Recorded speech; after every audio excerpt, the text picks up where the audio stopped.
Frankie AFK, away from keyboard. It's been a while since I posted, mainly because I've actually been enjoying being myself and having overcome the depression I was hit with on and off last month. Mainly because I know at some point in the future there's a chance it'll hit again.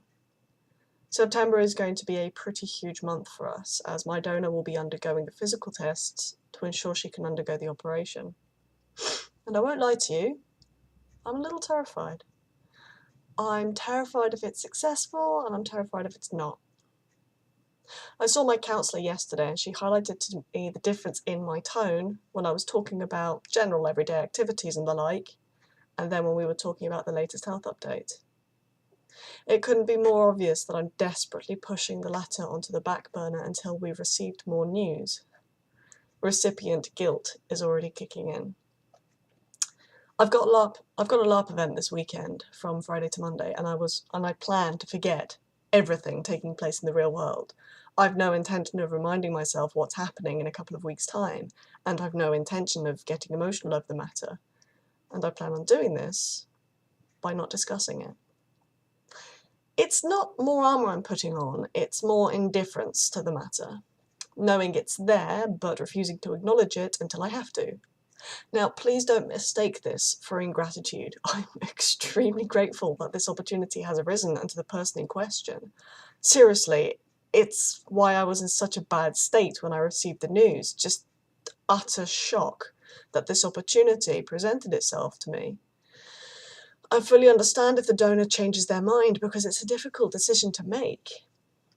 But for now, to protect myself, okay, maybe I am adding a touch more armour, but it's mainly a case of acknowledging it, then putting those thoughts away. If someone asks me about it, I may give a small smile and have a little something flash across my eyes, which they may or may not notice, then move the subject onto something else. This is a subject I, for now, want to forget about. The last event I was at, I was ridiculously melancholy, despite my laughter and messing around, for both in-character and out-of-character reasons. Each reason felt as important as the other, so it put me slightly out of sorts. I was even told by a good friend of mine at the end of the event that I hadn't seemed my usual self. I'm sure reality will pop up every so often with a stick and beat a reminder into me that I'm unwell, through the usual leg ache, physical discomfort, difficulty catching my breath, and the odd palpitation, because, you know, fuck being able to do what you want when your body's got limits on it. But for now, enough. I want to enjoy myself. I may feel a touch melancholy due to in-character reasons, but I refuse to be made to feel crap due to out-of-character reasons. I intend on having fun, and hopefully this time I won't be mildly crippled by neck and skull pain. Epic, epic headache. Then September can come around and slap me with the reality stick as much as it wants.